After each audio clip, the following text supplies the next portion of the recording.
बिस्मिल्लाहिर्रहमानिर्रहीम। अस्सलामु अलैकुम वरहमतुल्लाहि वबरकातुहू। मुअज़्ज़ज़ ख़वातीन व हज़रात, मैं उम्मीद करता हूँ आप सब खैरियत से होंगे।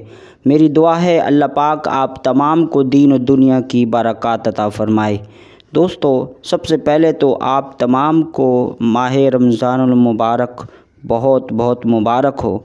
रमज़ानुल मुबारक का चाँद भी मुबारक हो और दुआ है अल्लाह पाक आप तमाम को इस रमज़ानुल मुबारक के सदक़े आपकी नेक हाजतों को पूरा फरमाए। दोस्तों, आज की इस मुख्तसर सी वीडियो में मैं आप हज़रात को रोज़ा रखने की नीयत की जो दुआ है वो दुआ बताऊंगा और रोज़ा अफ्तार करने की दुआ वो भी बताऊंगा। तो चलें शुरू करते हैं।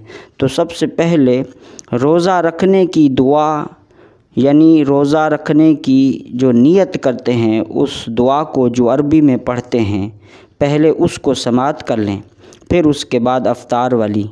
तो रोज़ा रखने की रोज़ा नीयत करने की दुआ ये है, वबिस्सौमी गदिन नवैतु मिन शहरी रमज़ान, वबिस्सौमी गदिन नवैतु मिन शहरी रमज़ान। ए अल्लाह, मैं नीयत करता हूँ कि कल का रमज़ानुल मुबारक का कल का रोज़ा रखूँगा। ये इसका तर्जुमा है। अब आते हैं रोज़ा अफ्तार करने की दुआ कौन सी है, उसको समाअत कीजिए।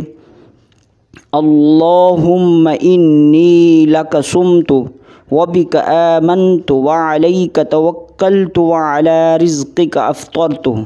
अल्लाहुम्मा इन्नी लका सुम्तु व बिका आमन्तु व अलैका तवक्कलतु व अला रिज़्क़िका अफ़्तरतु। ए अल्लाह, मैं तुझ पर ईमान लाया और मैंने ये रोज़ा तेरी रज़ा के लिए रखा और तुझ पर भरोसा किया और तेरे अता करदा पाकीज़ा माल से पाकीज़ा रिज़्क़ से मैंने रोज़ा अफ्तार किया। तो दोस्तों, ये थी रोज़ा रखने की दुआ और रोज़ा अफ्तार करने की दुआ जो आपने दोनों ने समाअत फरमाई। तो मिलते हैं एक नए टॉपिक के साथ। अस्सलामु अलैकुम वरहमतुल्लाहि वबरकातुहू।